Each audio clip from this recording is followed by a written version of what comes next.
तुजकूलं चारुबर्हावशीलं कमपि मुखिरसारं नौकुमारं वंशीविभूषितकरान्नवनीरदाभात् पीताम्बरादरुणजम्बफलाधरोष्ठात् पूर्णेन्दुसुन्दरमुखादरविन्दनेत्रात् कृष्णात् परं किमपि तत्त्वमहं नयामि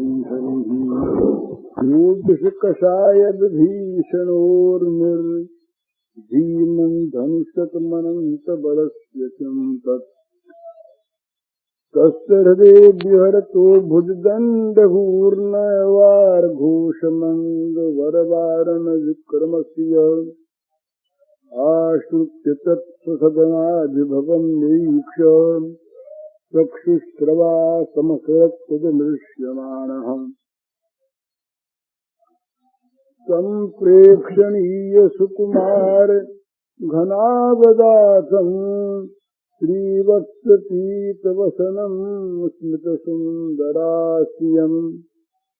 ईदन्तमप्रतिभयं कमलोदराङ्घ्रिं सन्तस्य स्मर्मसुरुषोरुषा भुजयो तथाद संनादभोगपरिवीतमदृष्टचेष्टमालोक तत्प्रियसखः पशुपाः भृशार्ताः कृष्णेऽर्पितात्मसुहृदर्थकलत्रकामा दुःखानुशोकभयमूढधियो निपेतुः गावो वृषावत्सतर्यः क्रन्दमानाः सुदुःखिताः कृष्णेन तीक्ष्णाभीता रुदत्यैव तस्थिरे।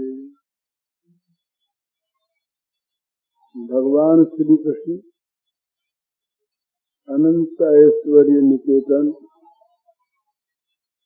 अपने ऐश्वर्य को गोप बालकों के सामने छिपाकर खेल ही खेल में कदम्ब के ऊपर जा चढ़े, कमर कसकर फेंटा वेंटा लगाकर उनसे ये कहकर गए ऊपर ये इस वृक्ष इस विश्व रज के तीर पर रह करके भी ये जो जल नहीं रहा है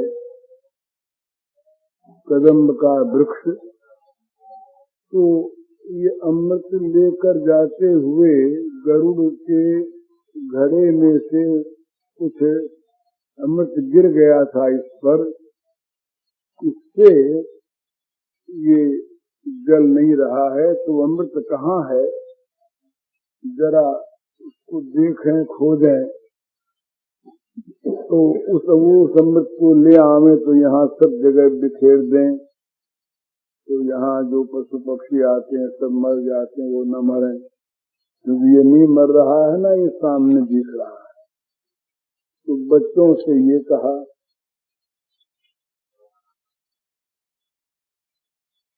सिद्धांत की भावना वाले भक्त कहते हैं कि किसी ऋषि के द्वारा कभी ये कह दिया गया था कि इस कदम्ब से कि तुम्हारे कलेवर से श्री कृष्ण का चरण स्पर्श भविष्य में कभी हो, तो चरण स्पर्श हो जाने पर तो जलन मिट ही जाती है, भविष्य में चरण स्पर्श होगा तो ये जिसका सौभाग्य होने वाला है उसके भी समीप जलन नहीं आती। तो विष्णु ने इसलिए उस वृक्ष को जलाया नहीं, तो पत्ते वृक्ष तमाम हरे भरे ज्यों के त्यों रहे। तो बच्चों से कहा कि तुम जरा सा दूर जाकर के गाय चराओ और मैं जरा देख के आता हूँ ऊपर। दूर इसलिए भेज दिया कि समुद्र में उसमें सरोवर में कूदें और पानी उछले, इसमें जहर भरा हुआ है ही, वो तट प्रदेश पर आवेगा तो उसमें जहर कहीं बच्चों को जहर लग न जाए, इसलिए भी दूर भेज दिया। और इसलिए भी कि जरा दूर रहेंगे तो चढ़ने में रोकेंगे नहीं। तो बच्चे कुछ दूर गए, ये चढ़ गए ऊपर, बच्चे देखते रहे, पर देखने पर इनकी योग माया ने बच्चों पर अपना प्रभाव डाल दिया। देखते तो रहे पर कुछ बोले नहीं।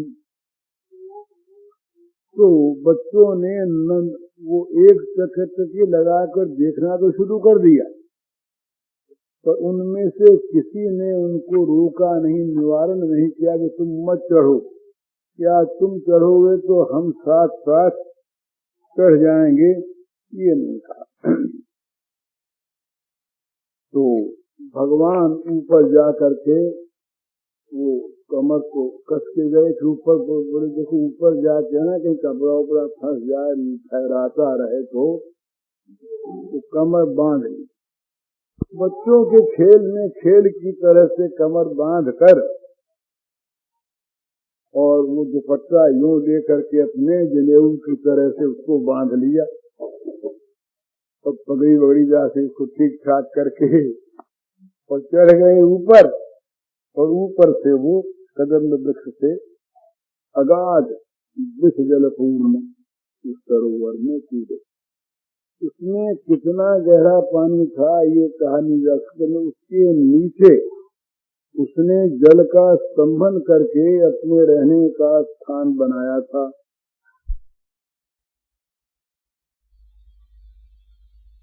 कालिया ने, और उसकी संरक्षा में हजारों विषधर सर्प वहां आकर के रहने लगे थे। उनका वो एक नगर बन गया था, उसके अंदर बड़ा विस्तृत था वो सर्प नगर। ऊपर उसके तमाम जलराशि। तो उस गंभीर काली विष से परिपूर्ण हृद में भगवान कूद पड़े। तो कहते हैं कि वो इतना गहरा था, इतना ज्यादा उसमें जल था, और वो निरंतर काली के जहर से उबलता रहता। उसमें हरी नीली काली वो विष की तरंगे निरंतर उठा करती। वो जो पानी उछलता तो उसके साथ साथ विष तरंगे वो उठा करती। तो वो इतना गहरा था कि कहीं पहाड़ भी उस पर टूट पड़े तब भी वो कोई उसमें कोई हलचल मचे, ऐसी बात नहीं। लेकिन ये 6 वर्ष के शिशु, देखने में 6 वर्ष, ये शिशु जब उसमें कूदे तो इनके पतन के वेग को वो सहन नहीं कर सका रहे। बस इनके गिरने मात्र से ही वो ऊपर से लेके नीचे के तल तक सारा का सारा हृदय विक्षुब्ध हो उठा, हिल गया सारा का सारा। और मानो नीचे ऊपर तो तरंगे आती थी पर नीचे बड़ा प्रशांत था, जल स्तंभन किया हुआ था जिसमें वो जल कोई तकलीफ न दे उन सांपों को। तो वो सारा विक्षुब्ध हो गया और वो नीचे तक उसका तमाम वो भवन हिल उठा और ऐसी जोर की उसमें से उछाल आई, तरंगे उछली, 400 हाथ बाहर तक वो भूमि प्लावित हो गई। 400 हाथ बाहर तक वो भूमि तट पर प्लावित हो गई। गोप बालकों को, गायों को तो इन्होंने पहले ही दूर भेज दिया था, इसलिए वो जल उनका स्पर्श तो नहीं कर सका विष जल, लेकिन 400 हाथ तक वो जल फैल गया। तो सुखदेव जी महाराज संकेत करते हैं कि देखो भाई, भगवान का जो अनंत ऐश्वर्य है, अनंत शक्ति सामर्थ्य बल महिमा है, वो तो कहीं लुप्त तो हो नहीं गया है। यद्यपि वो भगवान यहाँ पर स्वयं पराधीनता स्वीकार करके लीला रसास्वादन के लिए इन गोप गोपियों के विशुद्ध प्रेम से विमुग्ध होकर वे गोप शिशु के रूप में लीला कर रहे हैं। 6 वर्ष के बच्चे जैसे करते हैं, जैसे खेलते हैं, जैसे भोली भोली बातें करते हैं, भोले भोले जैसे खेल खेलते हैं, लड़ते झगड़ते हैं, नाचते कूदते हैं, इसी प्रकार से ये गोप गोपियों के विशुद्ध प्रेम से विमुग्ध भगवान उनके माधुर्य का रसास्वादन करके उनको अपने स्वरूप का सुख देने के लिए गोप शिशु के रूप में लीला कर रहे हैं। और तो ये होते हुए भी उनके एक एक रोम में अनंत अनंत कोटि ब्रह्मांड विधृत है, वो तो है ही। उनके रोम रोम में अनंत कोटि ब्रह्मांड बसते हैं। तो और ये कभी कभी ऐश्वर्य प्रकट होता। माँ ने वो मृद भक्षण लीला में जब इन्होंने मिट्टी खाई और तो माँ ने देखा उनके मुंह में, तो बच्चों के साथ तो खेलने में वो हो जाते हैं बड़े भोले, और उनका कलेवर जो है वो हो जाता है बड़ा हल्का, मृदु कुसुम, फूल से भी अधिक कोमल और फूल से भी अधिक हल्का। लेकिन वही जब फूल क्या रुई के फोड़े जैसा, उससे भी हल्का कोई उपमा नहीं हो सकती, जिससे माता को उन बच्चों के कंधे पर जा चढ़े।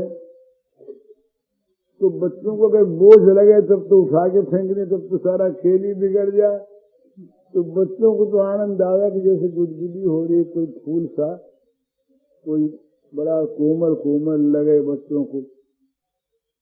तो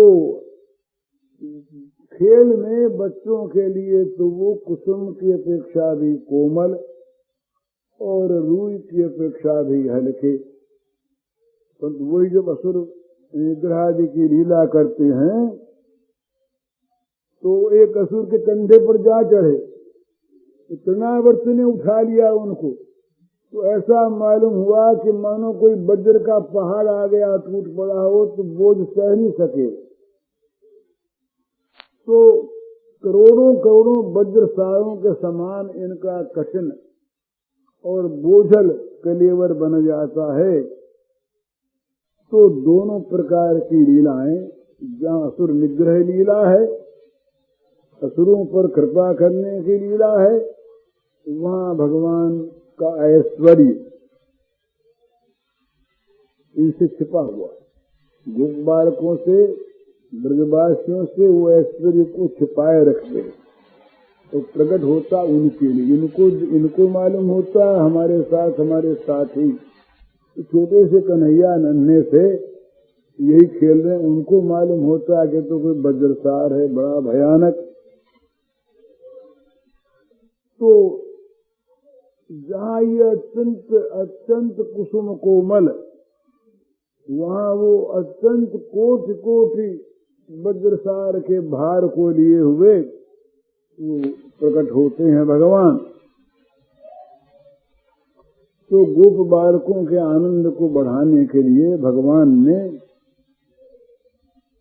जब ऊपर चढ़ने लगे तो नाना प्रकार से उन्होंने अपनी भंगिमाएं दिखाई।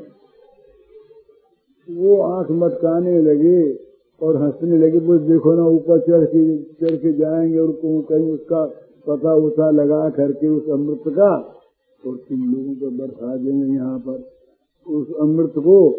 और देखो ना अगर मिल गया हमें तो सारे इस तालाब में डाल देंगे तो विष हमेशा के लिए मृत हो जाएगा। तो देखो पता तो लगाते हैं, तो बोले कन्हैया कहीं कुछ हो गया, तो बोले हो क्या गया, देखो कमर कस के जाते, तो कमर कस ली। बोले मुरली तो हमें दे जाओ, बोले मुरली तो दे जहाँ जा से इसको खोस लेते हैं, गिरेगे नहीं, कहीं वहाँ बजाने का ही काम पड़े।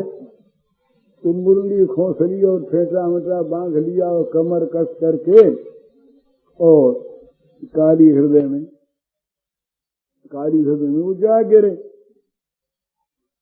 तो बच्चों ने तो देखा कि फूल सा कोमल, अब बच्चे विष को भूल गए। थोड़ी देर बच्चों ने देखा कि इसको खेलना आता, देखो ना बड़ा चालाक है, हम लोगों को स्वास्थ्य तो ले जाना, और अकेली अब जल में तैरेगा, मौत करेगा। तो देखो थोड़ी देर देखते हैं, फिर हम लोग याद कहेंगे या तो आओ बाहर में, हम लोग को अंदर आते हैं, साथ खेलेंगे ना। तो इस प्रकार से बच्चों के मन में ये बात आई और वो गए अंदर जा करके क्या किया उन्होंने। अब वहाँ सर्प है या नहीं ये बात तो उनके मन में है। वो काली नाग का उद्धार करने के लिए अंदर कूदे तो उनके मन की बात। ऊपर से जो उनकी क्रिया होने लगी वो क्या होने लगी कि वो छोटे से 6 वर्ष के बच्चे नन्हे हाथ, उन हाथों से ये जल को बजाने लगे, जलवाद्य जल को बजाने लगे और विचित्र भंगिमा के कभी उल्टे कभी सीधे, कभी उछल कर, कभी अंदर डुबक कर, और ये तैरने की लीला करने लगे। तो कभी अपने आप जल उछालने लगे। तो बच्चे तो ठीक देखते हैं कि हमारा साथी कन्हैया ये जल में खेल रहा है, पर वही जल उछालना, वही जल वाद्य, जल को नन्हे हाथों से बजाना, वही जल में तैरना, उस काली नाग और उनके लिए मानो मृत्यु रूप हो रहा है। उनको आघात लगता है। जब वो थपकी मारते हैं तो मालूम होता है किसी ने वज्र से मार दिया, बिजली गई। जब वो तैरते हैं तो पानी इस जोर से जाकर के वहां धक्का मारता है कि काली नाग जो है वो सपरिवार सारा का सारा उसमें घिसने लगता है पानी। तो यहाँ ऊपर तो बच्चे तो देखते हैं कि बड़ा ये खेल खेल रहा है, और उनके वो पैरों के ताड़न से, हाथ की थपकियों से, ये कर ताड़न और पैर ताड़न से उस काली पर चोटें पहुंच रही हैं। और ये मानो कोई भय है नहीं। अब जैसे जमुना में तैरते हैं, खेलते हैं रोज, वैसे ये खेल रहे हैं निर्भय। तो अब विष जल जो है वो बड़ा उछलता है, और ये अब तक तो ये था कि विष से ऊपर उछाल आते थे, अंदर बड़ा शांत रहता था, बड़े बड़े मजे में अपना सोता खाता आराम करता सर्प। इधर इनका तो जल विहार होने लगा।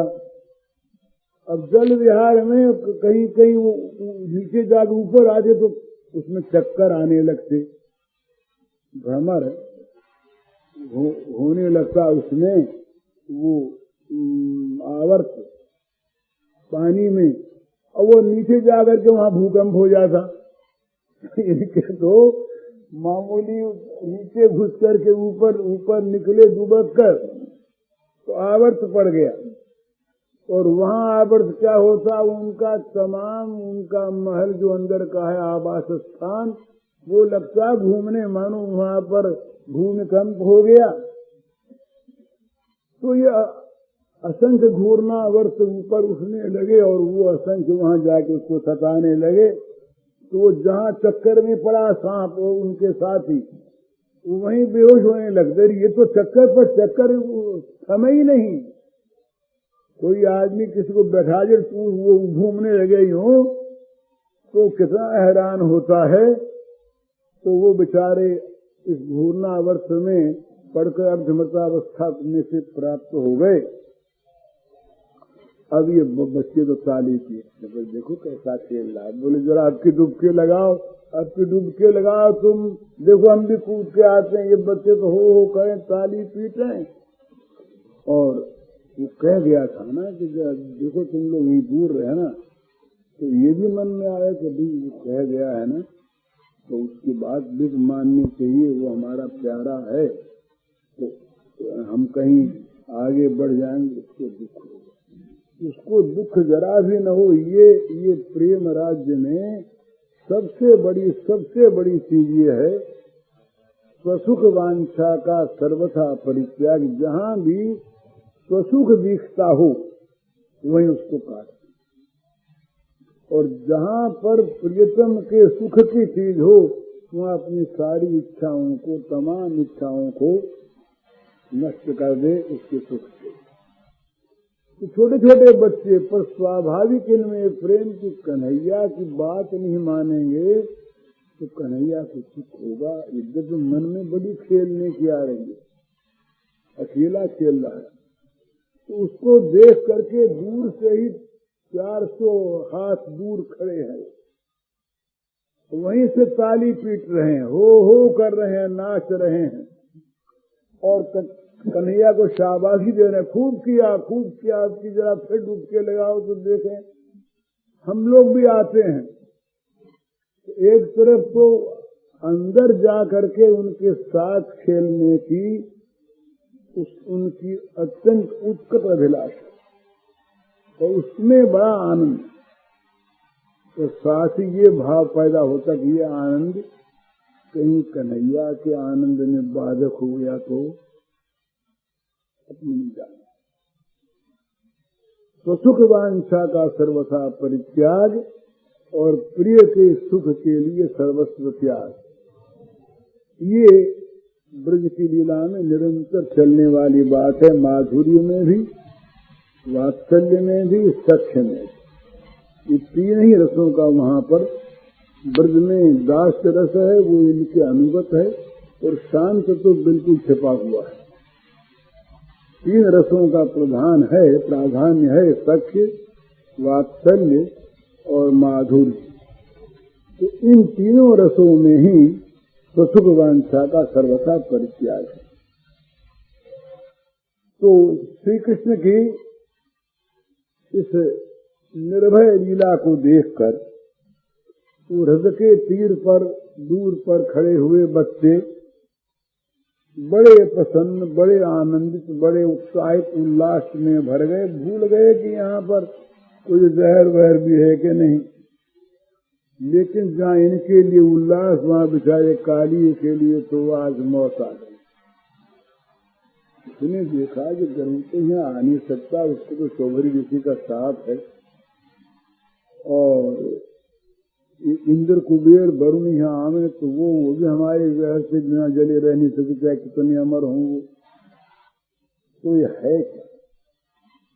अब उसकी बड़ी बुरी दशा, वो जल बाध्य से जल के बाजे बजावे तो उनके ये तो मामूली थपकी रहेगी, जल जरा सा बजा और वहां तो ऐसा भयानक शब्द हो मानो बिजली गिर गई, पहाड़ टूट पड़ा।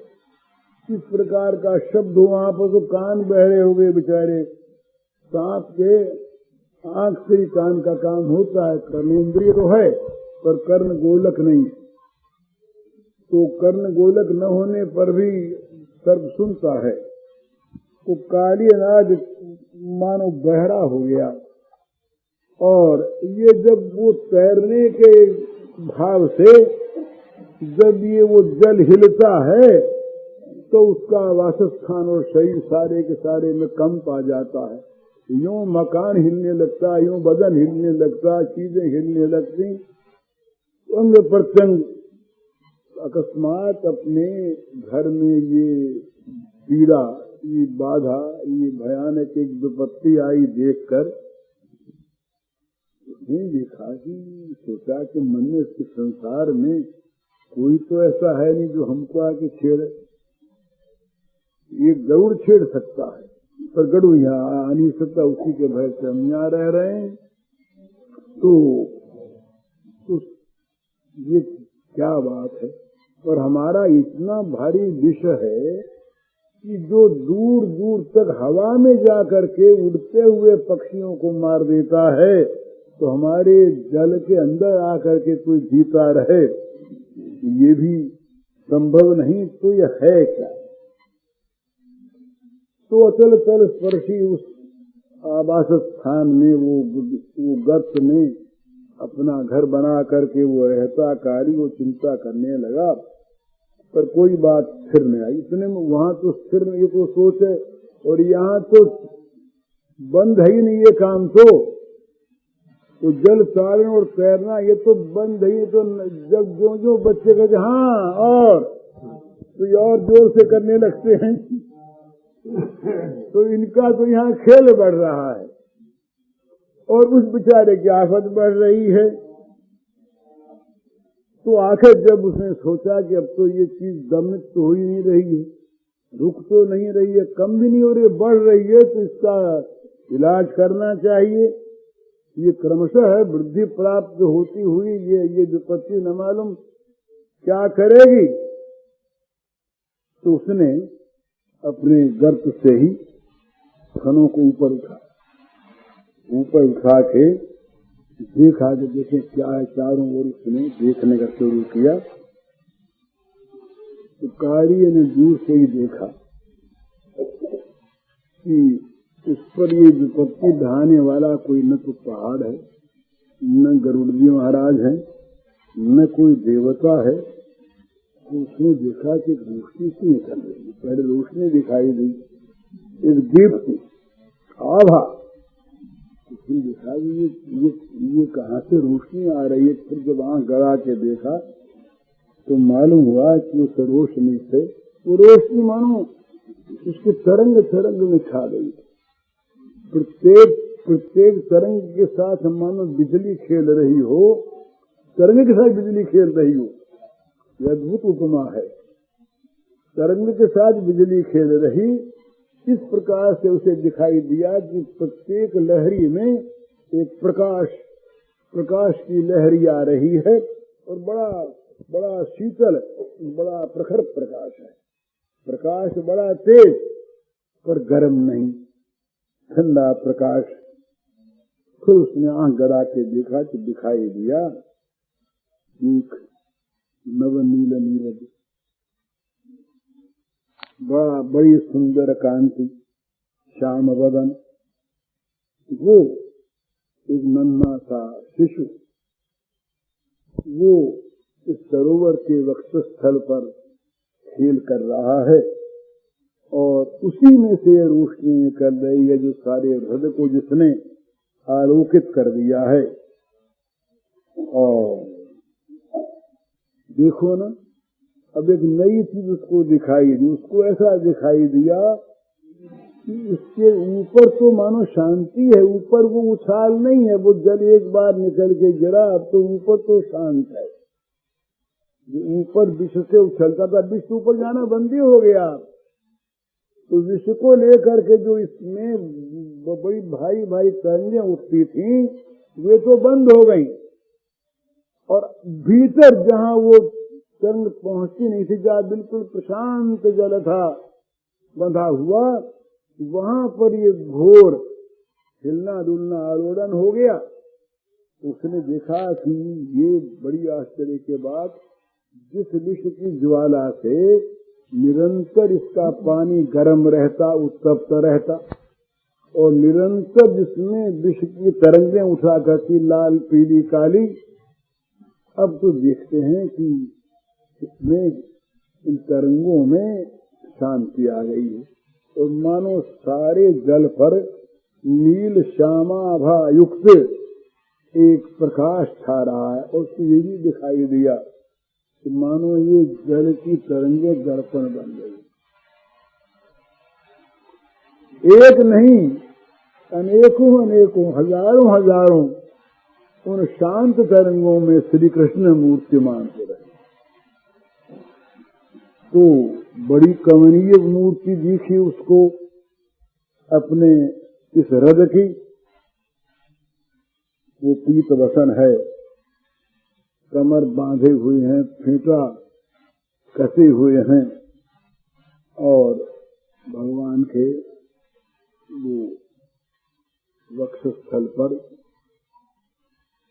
लक्ष्मी जी का चिन्ह है। वो एक सोने की रेखा सी होती है दक्षिणावर्त, दक्षिण की ओर घूमी हुई रोमों में ही भगवान के वक्षस्थल के रोमों में दक्षिण की ओर घूमी हुई एक स्वर्ण रेखा होती है।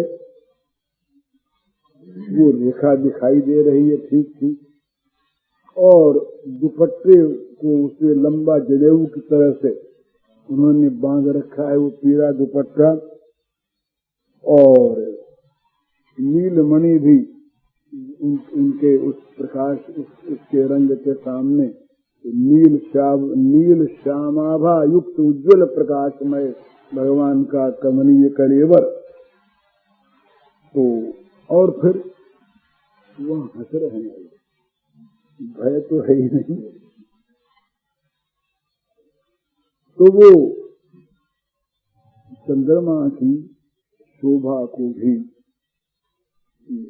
निंदित करने वाले वो भगवान के मुखारविंद का मधुर हास, हिंदी बर विडंबित बदनारविंद,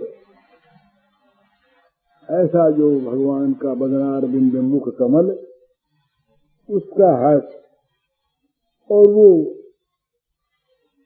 कुंद कुसुमों की कलियों के समान सुंदर सुंदर भगवान की वो दंत पंक्ति हंसने में वो विकसित हो रही हैं। तो उसको दिखाई दिया कि इस प्रकार का एक सौंदर्य का भंडार, सौंदर्य राशि, छोटा सा एक सौंदर्य का जीता जागता खेलता नाचता हुआ एक प्रकाश, ये मानो उस जल रूपी आकाश में चंद्रमा के समान उदित हो रहा है और अपनी प्रभा फैला रहा है। ये देखने पर भी अभी उसके हृदय में विष था न, बड़ा कठोर हृदय उसका, इतना सुंदर, इतना सुमधुर मनोहर भगवान का रूप सौंदर्य देख कर भी जरा से उसकी आंखें तो ठिठकी। एक बार थोड़ी देर के लिए निर्निमेष नेत्रों से वो देखता तो रह गया, वहां थपेड़े तो बंद हुए नहीं। ये देखा, फिर आघात लगा बड़े जोर का, वहां उन्होंने जल बजाया, इन पर चोट लगी बड़े जोर की। तो एक तरफ तो असीम सौंदर्य मन वहां पर चारों तरफ विस्तृत हो रहा है, और वो गोप शिशु मूर्ति, वो चंचल मुग्ध जल विहार लीला भगवान की मुग्ध करती है, और मानो वो सौंदर्य का एक पारावार है, सौंदर्य का अनंत समुद्र वहां पर लहरा रहा है कि कहीं कोई तुलना नहीं, उपमा नहीं, कहीं किसी के साथ किसी प्रकार का कोई सामंजस्य नहीं। इस प्रकार का वो सौंदर्य माधुर्य भगवान का, उसको देखकर थोड़ी देर कुछ क्षणों के लिए तो काली की आंखें रुकी, पर वो आत्मसमर्पण अभी कर नहीं सका, योग्य नहीं बना।